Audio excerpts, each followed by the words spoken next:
Identify the given pictures and take correct words.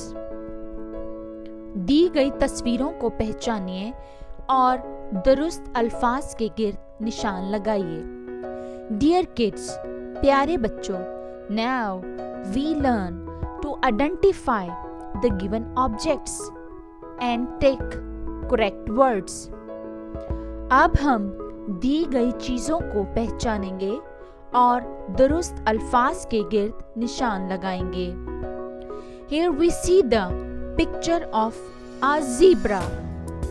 So we take the name of zebra. Here we see the picture of a sparrow. So we take the name of sparrow.